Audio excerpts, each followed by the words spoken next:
Hey everybody, what's up and welcome back to today's video guys. And today guys, I'm going to go ahead and be showing you how to hide a product from your Shopify store. This is a very simple thing to do guys, so make sure to watch this quick and easy video till the very end and follow my steps correctly so you can make sure this works the same for you and that you can do this yourself. But yeah guys, let's get straight into it. So guys, the first thing you want to do is go ahead and open out the official Shopify.com website right here and log into your Shopify account. And after logging into your account, guys, you'll be greeted by this main page right here, which is the main page of your editing website where you can see all the sections you can use to manage your Shopify store. As you can see, the home section right here, here we can see our orders, our products, customers, and so on.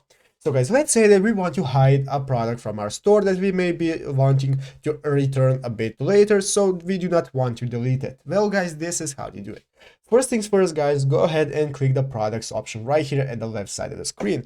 Go ahead guys and click on products, and this will now open up this new page where we can see a menu of all the products we have in our store. So guys, let's say we want to go ahead and find the product we want to hide. Let's say this is the product right here. I'm going to go ahead and open up the product I want to hide, and now as you can see, we can go ahead and edit our product in this new page that will open up. But what we want to do guys is go ahead and scroll down all the way down till the end of the page until we find this option right here called delete product and archive product. So what we want to do guys is archive this product, so go ahead and click it. As you can see, archiving this product will hide it from your sales channels and Shopify admin. You'll be able to find it later, so go ahead and click on archive.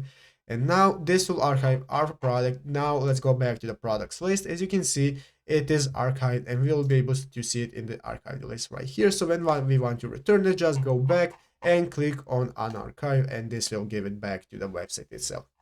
But yeah guys, basically that is it, how to do it. So I hope this video was helpful. If it was, make sure to leave a like and subscribe to the channel. So guys, thanks for watching, take care and bye.